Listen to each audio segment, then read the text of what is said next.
Assalamualaikum Ustaz. Waalaikumsalam warahmatullahi wabarakatuh. Semoga Ustaz Adi selalu dalam lindungan Allah Subhanahu wa taala. Semoga Anda pun demikian beserta keluarga Anda, dan semoga kita diikutkan ya oleh Allah Subhanahu wa taala pada perlindungan terbaik. Izin bertanya, bagaimana pandangan Ustaz dengan pendapat ulama yang memperbolehkan berkurban dengan ayam? Syukran. Assalamualaikum warahmatullahi wabarakatuh.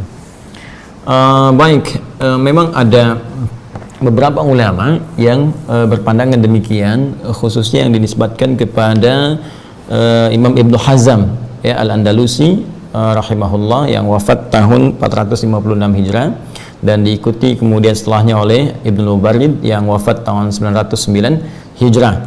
Ini keduanya terutama menukil pada keterangan yang sampai riwayatnya kepada Sayyidina Bilal ya bin Rabah radhiyallahu taala anhu. Juga ada yang sebagian mengisahkan tentang kisah lain tapi substansinya serupa dari Ibnu Abbas radhiyallahu taala anhuma, di mana saat Bilal radhiyallahu taala anhu di masa-masa kurban itu seringkali kemudian beliau menyembelih ayam, dan ada kalimat yang sangat populer dari beliau itu, yaitu ma ubali an udhhiya bilikin ya wa atasaddaqa bi thamaniha. Saya sungguhnya tidak peduli dengan apa yang orang-orang sajikan, saya bisa menyembelih ayam dan saya bisa bersedekah ya kemudian dengan hasil dari penyembelihan itu ya kepada anak-anak yatim ya, ila yatimin, kemudian wa ila dan juga kepada mughabbarin ya, orang-orang yang fakir. Ya, mughabbar itu ada ghabar, itu ada debu ya di wajahnya. Biasanya kalau orang suka sudah banyak berperjalanan ya, ada hadis Nabi yang populer tentang orang yang berperjalanan jauh kemudian dia mengangkat tangan berdoa ya, thumma yutilus safar thumma dzakara rajula, menyebutkan kisah seorang petualang lelaki yang ingin mencari permohonan kepada Allah Subhanahu wa taala agar doanya dikabulkan ya, yutilus safar ash'atha aghbara, dia menempuh perjalanan panjang sampai keadaannya begitu tampilannya lecak gitu, pakaian aghbara dan kena debu gitu ya, sudah banyak debunya. Nah, ini sebagian orang-orang berdebu itu kata kiasan menunjuk kepada orang-orang yang satu lelah dalam perjalanan, yang kedua menunjuk kepada orang-orang yang fakir yang juga sedang dalam keadaan kesulitan. Nah, jadi Sayyidina Bilal radhiyallahu taala anhu beliau suka menyembelih ayam di waktu-waktu orang berkurban dengan binatang-binatang ternak ya, seperti kambing, domba kan, kalau kita sapi, kerbau, atau di masa-masa itu juga banyak menggunakan unta ya, lalu hasilnya beliau sedekahkan kepada golongan-golongan tadi. Kata beliau, aku lebih suka melakukan seperti ini dibandingkan dengan aku menyembelih seperti mereka. Nah, ini teman-teman sekalian, riwayat ini sampai terhubung kepada Sayyidina Bilal radhiyallahu taala anhu dari Imran bin Muslim gitu kan, dan kita tarik kemudian sampai kepada kita, dan tadi disampaikan oleh Ibnu Hazm Al-Andalusi rahimahullah dan juga Ibnu Mubarrid. Nah, persoalannya adalah apakah memang yang dimaksud ini adalah kurban dalam pengertian kurban seperti yang disyariatkan oleh Al-Quran dan dicontohkan oleh Nabi Sallallahu Alaihi Wasallam, atau kondisi yang berbeda ya, kondisi yang tidak sama dengan kurban namun dipahami sebagai sama-sama amal soleh. Yang dalam konteks ini cara memahaminya adalah sebagai berikut. Perhatikan baik-baik.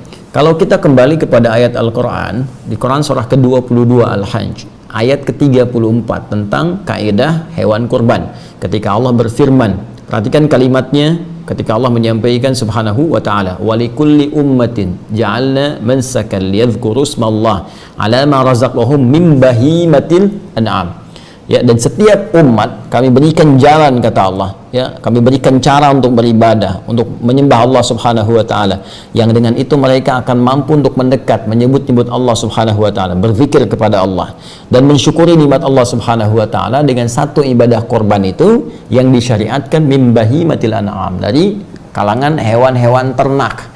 Jadi spesifikasinya jelas. Karena itu Al-Imam Al-Ghazali bahkan memberikan keterangan yang sangat ringkas tapi padat. Hewan kurban itu, kata beliau, jenisnya mesti jelas, sifatnya mesti jelas, kadarnya mesti jelas. Di antara jenisnya yang spesifik yang jelas itu apa? Itu bahimatul an'am, yaitu hewan-hewan ternak. Sehingga hewan ternak ini menjadi ijma' di kalangan ulama, ini yang hanya boleh sebagai kualifikasi hewan kurban. Ya, kalau kita kemudian urutkan tadi unta yang populer menjadi hewan ternak, kemudian sapi, kemudian kerbau, kemudian kambing, domba, sejenis itu saja ya. Jadi spesifik yang diternakan memang untuk dikonsumsi, yang kualifikasi dagingnya sifatnya bisa bermanfaat untuk orang-orang banyak. Ya, jadi dalam konteks ternak ini bukan hewan-hewan biasa. Nah, bagaimana kita mengetahui bahwa spesifik hanya ini saja? Ya, bahkan ayam juga bisa orang ternak ayam, bebek ternak bebek gitu kan. Bagaimana taunya hanya hewan ini saja? Yaitu contoh perilaku Nabi. Karena Nabi ketika diutus oleh Allah Subhanahu wa taala untuk memberikan contoh, penjelasan dan batasan-batasan amalan kepada kita. Karena itulah ketika Allah mengutus beliau, kemudian ada statement yang sangat jelas ya di Quran surah ketiga misalnya ayat ke-31. Qul in kuntum tuhibbunallaha fattabi'uni. Ya yuhibbukumullah wa yaghfir lakum dzunubakum. Katakan Muhammad SAW, jika kalian semua hamba-hambaku, hamba-hamba Allah mencintai Allah dengan serius, fattabi'uni, maka ikuti Nabi, ikuti aku, kata Nabi. Ya, perintah Allah mengatakan kepada Rasulullah, ikuti semua petunjuk Rasulullah sallallahu alaihi wasallam. Dikuatkan di Quran surah ke-33 ayat 21. Laqad kana lakum fi Rasulillahi uswatun hasanah. Sungguh telah ditetapkan pada pribadi Rasulullah sallallahu alaihi wasallam suri teladan yang harus diikuti. Sekarang apa perintah Nabi dan contoh Nabi ketika menyembelih? Perhatikan kalimat Nabi-nya. La tazbahu illa musinnatan illa ayya'sura alaikum. Ya, fatazbahu jaza'atan minad dha'ni. Kata Nabi SAW, jangan kalian pernah sembelih kecuali hewan-hewan ini nih yang telah cukup usianya. Hewan-hewan apa yang dicontohkan Nabi itu? Ditunjukkan oleh Nabi SAW. Apa diantaranya? Nabi pernah sembelih unta, kan? Kemudian juga membenarkan Nabi sembelihan domba, kambing dan sejenisnya. Bahkan Nabi menyebut kalimatnya, kalaupun sulit menemukan yang umurnya telah tetap, ya seperti kambing atau domba yang telah 1 tahun masuk tahun kedua, sapi kerbau 2 tahun masuk tahun ketiga, unta telah masuk usia 5 tahun, illa jaza'atan minad dha'ni. Ya, kalau kalian kesulitan menemukan yang berumur ini, maka nggak apa-apalah, kata Nabi itu yang di bawah itu, ya dari kalangan apa? Disebutkan langsung seperti kambing, ya, baik, atau domba dan sejenisnya. Nah, jadi ini menunjukkan bahwa kurban yang dimaksud terbatas pada hewan ternak tertentu dan tidak di luar konteks yang ini. Adapun kebiasaan Sayyidina Bilal radhiyallahu taala anhu, beliau sahabat Nabi, tapi juga dilihat kualifikasi sahabat Nabi kan macam-macam. Ya.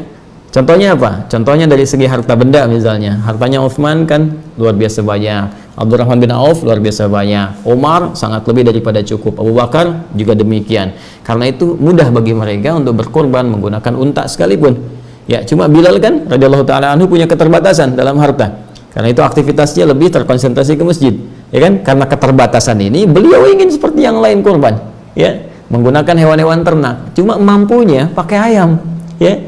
Karena itu, beliau ingin memberikan contoh teladan pada kita semua. Walaupun kita nggak bisa berkorban seperti yang lain-lain itu, minimal kita ambil spiritnya untuk berbagi, berikhtiar untuk mendapatkan ridha Allah Subhanahu wa taala. Walaupun nggak masuk kualifikasi kurban seperti yang lain-lainnya itu, minimal kita punya niat untuk berbagi. Nah, sifat berbagi itulah yang dicontohkan oleh Sayyidina Bilal dengan menyembelih ayam dan dibagikan. Sehingga beliau memberikan sebuah kalimat yang seperti satir gitu ya, sindirannya sangat dalam. Ya, daripada orang-orang kemudian berkorban dengan yang besar-besar tapi caranya keliru atau ada niat yang salah atau nggak benar. Ya, hasil korupsi dipakai untuk korban, gitu kan? Hasil nipu dipakai untuk korban. Ya, atau berkorban dengan cara yang tidak ikhlas, akan lebih mulia seperti ini, menyembelih yang kecil-kecil tapi kemudian dibagikan dengan cara yang ikhlas. Tapi cara berpikirnya pun mesti benar. Kalau bisa berkorban dengan cara yang lebih bagus, niatnya ikhlas, maka ini lebih baik. Ya, dan kalaupun belum punya kemampuan, maka tirulah sahabat Bilal bin Rabah radhiyallahu taala anhu yang berusaha kemudian menabung walaupun dapatnya ayam untuk berbagi. Maka Anda bisa tiru sekarang. Saya nggak bisa beli kambing nih, tapi mungkin uangnya cukup untuk sedekah. Ya, uangnya cukup untuk beli ayam, berikan kepada yang kesulitan. Uangnya cukup untuk beli sembakonya, berikan pada yang kesulitan. Itu spirit yang ingin diajarkan. Dan itu pula yang dicontohkan sahabat Ibnu Abbas radhiyallahu taala anhuma, dan beliau waktu itu masih kecil. Ya, belum dewasa. Karena masih kecil, nah itu semangat beramal juga tinggi. Tapi kan Anda tahu, ya, kalau yang anak-anak itu walaupun beliau ada kematangan ya dari segi pemikiran fikih dan sebagainya, tetap dalam konteks ini ada riwayat-riwayat menunjukkan ada kebiasaan tuh sering beliau meminta asistennya untuk beli daging ya sebanyak 2 dirham ya kan, atau hewan kemudian disembelih sampai dikatakan kalau mau korban khusus nanti di saat Yaumun Nahri, hari-hari kurban ya, tanggal 10, 11, 12 sampai dengan 13 hari tasyriknya. Nah, karena kebiasaan itu telah terbiasa, maka beliau seringkali beli daging dibagikan pada hari-hari itu ya, dengan kemampuan beliau untuk membeli. Ini diikuti oleh guru-guru sekarang untuk melatih anak-anak sekolah ya, anak-anak di SD, anak-anak di SMP misalnya yang belum masuk ya, juga anak-anak TK, mereka sering iuran. Nanti iurannya apa? Beli daging, beli ayam, ada yang nyampe ke kambing untuk latihan berkurban, latihan berbagi. Jadi kisah yang disandarkan pada Ibnu Abbas radhiyallahu taala anhuma, ataupun juga mohon maaf kisahnya Bilal bin Rabah yang ditanyakan oleh saudara kita tadi, itu lebih kepada spirit untuk berbagi, menunjukkan sifat sosial kita dan melatih kita untuk beramal walaupun kita belum mampu mengerjakan amalan utama yang disebutkan tadi. Setidaknya ada ikhtiar kita yang kita maksimalkan supaya saat kita berjumpa dengan Allah kita bisa mengatakan, ya Allah, dari harta yang telah Engkau titipkan aku pun berusaha untuk berkorban seperti mereka, tapi disinilah batas kemampuanku dan aku harapkan Kau ridha dengan apa yang aku kerjakan.